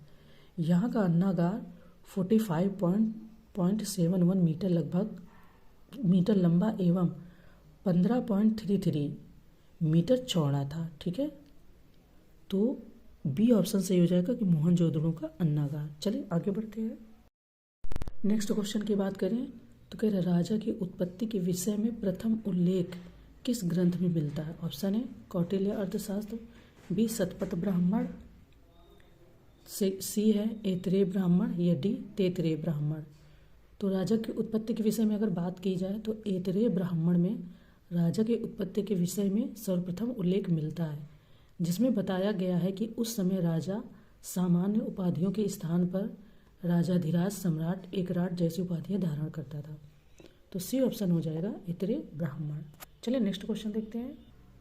नेक्स्ट क्वेश्चन है कि छांदोग्य उपनिषद का संबंध किस वेद संहिता से है? ऑप्शन है सामवेद, बी ऋग्वेद, सी यजुर्वेद, या डी अथर्ववेद। तो छांदोग्य उपनिषद तथा कोनोपनिषद का संबंध सामवेद संहिता से है, जबकि प्रश्नोपनिषद, मुंडकोपनिषद का अथर्ववेद संहिता से है तथा ऐतरेयोपनिषद का संबंध ऋग्वेद संहिता से। यानी कि यहाँ पे आपको 4 से 5 चीज़ें और पता चल गई। तो अगर हम छांदोग्य उपनिषद की बात करेंगे तो इसका संबंध आपका सामवेद से है, इसके साथ में ही केनोपनिषद का भी संबंध ही सामवेद से है। ओके, चलिए नेक्स्ट देखते हैं।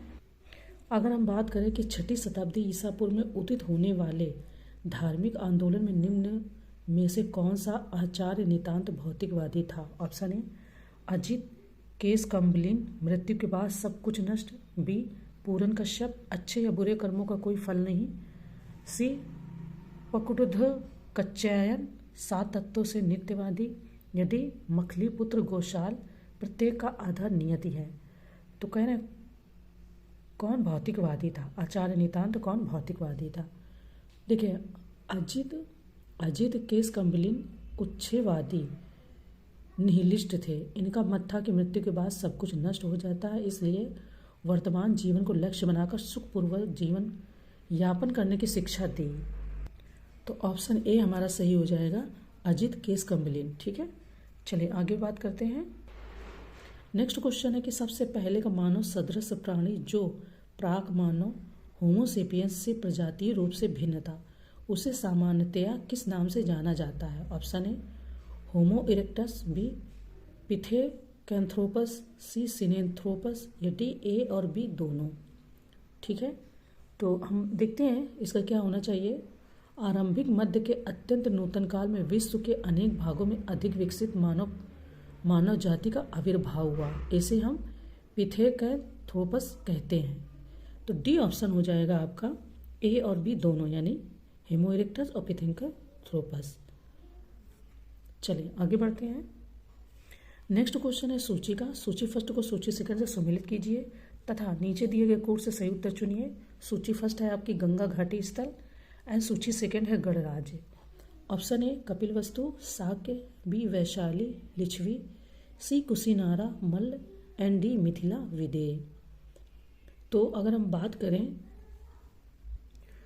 देखिए कपिलवस्तु आपकी साक्य है, वैशाली आपकी लिच्छवी हो गई, ठीक है, कुशीनारा आपके मल्ल हो गई और मिथिला आपकी विदेह हो गई। तो इस तरीके से A1, B2, C3 and D4 यानी कि सभी सही सुमेलित है। तो सी ऑप्शन हमारे यहाँ पर सही आंसर हो जाएगा। ठीक है, चलिए आगे बढ़ते हैं। नेक्स्ट क्वेश्चन की बात करें तो कह रहे हैं प्रसिद्ध नैमिषारण्य तीर्थ के संबंध में निम्नलिखित कथनों पर विचार कीजिए।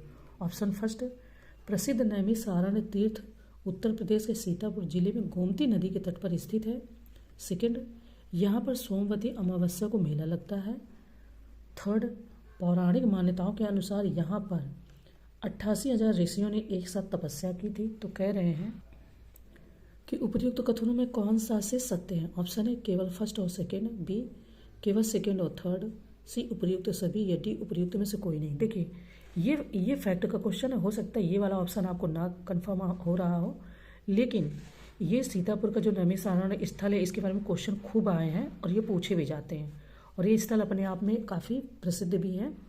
तो यहाँ पर तीनों ही ऑप्शन सही है, यानी कि सी ऑप्शन हमारा उपर्युक्त सभी सही है। लेकिन ये है कि कई बार हो सकता है ये यहाँ पर जो संख्याएं दी हैं डिजिट में 88,000, इसकी जगह कुछ और हो सकता है, तो फिर मतलब कि गेस करना थोड़ा सा मुश्किल है, लेकिन बाकी सभी सही है। तो ये आपका क्वेश्चन का आंसर हो गया सी। चलें आगे बढ़ते हैं। नेक्स्ट क्वेश्चन कह रहे हैं कि चंद्रगुप्त मौर्य के संबंध में निम्नलिखित कथनों पर विचार कीजिए। ऑप्शन फर्स्ट, सर्वप्रथम सर विलियम जोन्स ने सिंड्रोकोट्स की पहचान चंद्रगुप्त मौर्य से की थी। सेकंड कह रहे हैं कि ग्रीक और लैटिन लेखों में चंद्रगुप्त को क्रमशः सैंड्रोकोट्स और एंडोक्रोट्स के नाम से जाना जाता है। एंड 3, रुद्रदमन के जूनागढ़ अभिलेख में इन्हें चंद्रगुप्त के नाम से संबोधित किया गया है। तो कह रहे हैं, तो हमारा क्वेश्चन कह रहा है कि नीचे दिए गए कोड के माध्यम से सही उत्तर की पहचान कीजिए। ऑप्शन फर्स्ट तथा सेकंड, बी सेकंड तथा थर्ड, सी केवल फर्स्ट, या डी उपर्युक्त सभी। देखते हैं।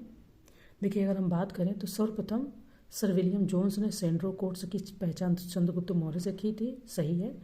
ग्रीक और लैटिन लेखों में चंद्रगुप्त को क्रमशः सैंड्रोकोट्स और एंड्रोकोट्स के नाम से जाना जाता है, सही है।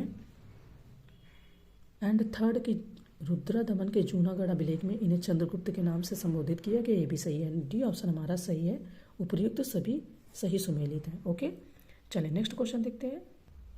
नेक्स्ट क्वेश्चन है कि प्राचीन भारतीय करों के संबंध में निम्नलिखित कथनों पर विचार कीजिए। ऑप्शन फर्स्ट, देखिए प्राचीन भारत में कह रहे हैं कि भाग एवं बलि राजस्व के स्रोत थे। सेकंड, कौटिल्य के अर्थशास्त्र के अनुसार भूमि का मालिक राजा हुआ करता था। थर्ड, अर्थशास्त्र में बलि का तात्पर्य उपकर से है। तो कह रहे हैं नीचे दिए गए कोड के माध्यम से सही उत्तर की पहचान कीजिए। ऑप्शन ए फर्स्ट तथा सेकंड, बी सेकंड तथा थर्ड, सी केवल फर्स्ट, या डी उपर्युक्त सभी। तो अगर हम बात करें प्राचीन काल की, तो प्राचीन भारत में भाग एवं बलि राजस्व के स्रोत थे, क्योंकि बलि का आजकल क्या मतलब इस एरा में हम लोग समझते हैं कि वो बलि एक दूसरे तरीके की है ना, तो वहाँ पर बलि का मतलब राजस्व से था, राजस्व के स्रोत से। कौटिल्य के अर्थशास्त्र के अनुसार भूमि का मालिक राजा हुआ करता था, वह भूमि से उत्पन्न उत्पादन के एक भाग का अधिकारी था, और अर्थशास्त्र में बलि का तात्पर्य उपकर से था। तो डी ऑप्शन यहाँ पर सही है, उपर्युक्त सभी सही सुमेलित हैं। चलें देखिए, क्वेश्चन एंशियंट काफ़ी फैक्चुअल इन्होंने बनाए हैं। मे भी अगर 2-3 क्वेश्चन एंशियंट के डालते हैं तो अच्छा हो कि हम लोगों का वहाँ पे सबका सही हो जाए। ठीक है, चलिए आगे बढ़ते हैं। चलिए नेक्स्ट क्वेश्चन देखते हैं। कह रहे हैं कि अशोक के राजस्व के संबंध में निम्नलिखित कथनों पर विचार कीजिए। ऑप्शन फर्स्ट है, अशोक ने अपनी लुम्बिनी यात्रा में भाग भू राजस्व की राशि 1/6 से घटाकर 1/8 कर दी थी। सेकंड है कि राजकीय भूमि की व्यवस्था करने वाला प्रधान अधिकारी सीताध्यक्ष कहलाता था। तो कह रहे हैं उपर्युक्त कथनों में से कौन सा से सत्य था। ऑप्शन ए केवल फर्स्ट, बी केवल सेकंड, सी ना तो फर्स्ट और ना ही सेकंड, या डी उपर्युक्त दोनों। अगर बात करें अशोक की, तो अशोक ने अपनी लुम्बिनी यात्रा में भाग यानी कि भू राजस्व की राशि 1/6 से घटाकर 1/8 कर दी थी, तथा बलि को माफ कर दिया था। अर्थशास्त्र में बलि का तात्पर्य अभी हमने बात की ऊपर कि उपकर या स्रोत से था, राजस्व के स्रोत से। जो राजा उपज के अतिरिक्त भाग के रूप में प्रजा से लेता था उसको इन्होंने माफ कर दिया था, और राजकीय भूमि की व्यवस्था करने वाला प्रधान अधिकारी सीताध्यक्ष कहलाता था। इस तरीके से डी ऑप्शन हमारा सही हो जाता है। अब यहाँ पर थोड़ा सोचने वाली बात है कि इन्होंने कहा कि घटाकर 1/6 से 1/8 कर दी थी, तो ये उस हिसाब से चलती थी, तो उसी का इन्होंने यहाँ पर एक डेटा दे दिया है ना। चलिए आगे बढ़ते हैं। नेक्स्ट कि अशोक के सारनाथ स्तंभ के संबंध में निम्नलिखित कथनों पर विचार कीजिए। ऑप्शन फर्स्ट, सारनाथ स्तंभ धर्मचक्र प्रवर्तन का निर्माण अशोक ने कराया था। सेकंड, इसको भारत के राष्ट्रीय चिन्ह के रूप में स्वीकार किया गया है। थर्ड, मौर्य युगीन सभी स्तंभ बलुआ पत्थरों से निर्मित है। तो कह रहे हैं उपर्युक्त कथनों में से कौन सा से कथन सत्य है। अब देखिए ये थोड़ा सा हार्ड लाइन क्वेश्चन वो फैक्ट है। इन्होंने कहा कि मौर्य युगीन सभी, अब हमें अगर नहीं पता है तो ठीक है, लेकिन अगर हम गेस वर्क कर रहे हैं या हमें उस समय नहीं याद आ रहा है कि सभी स्तंभ बलुआ पत्थरों से निर्मित है, तो इस ऑप्शन को थोड़ा सा देखना जरूरी है। देखिए, हम बात कर रहे थे कि ये थोड़ा सा हार्डलाइन फैक्टर है। तो बात करें तो सारनाथ स्तंभ यानी कि धर्मचक्र प्रवर्तन का निर्माण अशोक ने कराया था और इस स्तंभ पर निर्मित सिंह आकृति शक्ति का प्रतीक मानी जाती है। मौर्य युगीन सभी स्तंभ बलुआ पत्थरों से निर्मित है और वर्तमान में अशोक स्तंभ के नाम से यह विश्वविख्यात है और इसको भारत के राष्ट्रीय चिन्ह के रूप में स्वीकार किया गया। तो सी ऑप्शन यहाँ पर सही है, यानी कि उपर्युक्त सभी। लेकिन ये लाइन आपको कंफर्म हो गई। अब अगर ये इस तरीके से कभी घुमाकर पूछते हैं कि मौर्य युगीन सभी स्तंभ बलुआ पत्थर से नहीं निर्मित है या संगमरमर से निर्मित है, तो आप इसको कर ले जाओगे, है ना। ये लाइन काफ़ी अच्छी है और फैक्चुअल भी है और इम्पॉर्टेंट भी है। चलें आगे बढ़ते हैं, नेक्स्ट क्वेश्चन देखते हैं। नेक्स्ट क्वेश्चन कह रहे हैं कि प्राचीन शतरंज के संबंध में निम्नलिखित कथनों पर विचार कीजिए। ऑप्शन फर्स्ट, यह उन प्रारंभिक खेलों में से एक है जो चतुरंग नामक युद्ध खेल के रूप में विकसित हुआ। सेकंड कह रहे हैं कि यह भारतीय महाकाव्य महाभारत में उल्लेखित एक युद्ध व्यूह रचना का संस्कृत नाम है। थर्ड कह रहे हैं कि गुप्त काल के दौरान शतरंज के खेल का उद्भव भारत में हुआ। कह रहे हैं उपयुक्त में से कौन सा से कथन सत्य है। ऑप्शन ए केवल फर्स्ट और सेकंड, बी सेकंड और थर्ड, सी उपर्युक्त सभी, या डी इनमें से कोई नहीं। ठीक है, तो अगर हम बात करें शतरंज के बारे में तो शतरंज उन प्रारंभिक खेलों में से एक है जो चतुरंग नामक युद्ध खेल के रूप में विकसित हुआ और यह भारतीय महाकाव्य महाभारत में उल्लेखित एक युद्ध व्यूह रचना का संस्कृत नाम है। गुप्त काल के दौरान शतरंज के खेल का उद्भव भारत में हुआ। ऑप्शन सी यानी कि उपर्युक्त सभी सही सुमेलित हैं। चलें आगे बात करते हैं। नेक्स्ट क्वेश्चन की बात करें तो कह रहे सूची फर्स्ट को सूची सेकंड से सुमेलित कीजिए तथा नीचे दिए गए कोड से सही उत्तर चुनिए। सूची फर्स्ट है और ये सूची सेकंड है। Option A Panini Ashtadhyayi, B Vishakhadatta Mudrarakshasa, C Kalidasa Abhijnana Shakuntalam, and D Banabhatta Kadambari. अब ये भी आपके पीवाईक्यू के क्वेश्चन है, ये कई बार, एक नहीं कई बार आए हुए हैं और बहुत इंपॉर्टेंट है। तो अगर हम बात करें कि इसमें से कौन सा सही सुमेलित है तो पाणिनि आपका अष्टाध्यायी, विशाखदत्त आपका मुद्रा राक्षस सही सुमेलित है, कालिदास का अभिज्ञान शाकुंतलम, मालविक नागनमित्रम, बाणभट्ट का हर्षचरित और कादम्बरी। यानी कि यहाँ पे उन्होंने वो भी फैक्ट दे दिए हैं जो इसके अलावा भी दूसरे, यानी कि कालिदास ने अभिज्ञान शाकुंतलम की तो रचना की ही, इसके साथ में मालविकाग्निमित्रम इसकी भी रचना कालिदास ने ही की है। बाणभट्ट का हर्षचरित कादम्बरी तो है ही, लेकिन इसके सिवा हर्षचरित भी है। तो यहाँ पर इन्होंने और भी कई फैक्ट इसके बारे में बताए। तो ये अपने आप में चारों ही सही सुमेलित है। तो इस तरीके से हमारा जो ऑप्शन है वो सी सही सुमेलित है, यानी कि A first, B second, C third and D fourth. ठीक है, नेक्स्ट कह रहे हैं कि कालिदास के संबंध में निम्नलिखित कथनों में से असत्य को पहचानिए। ऑप्शन ए वह संस्कृत भाषा के महान कवि और नाटककार थे।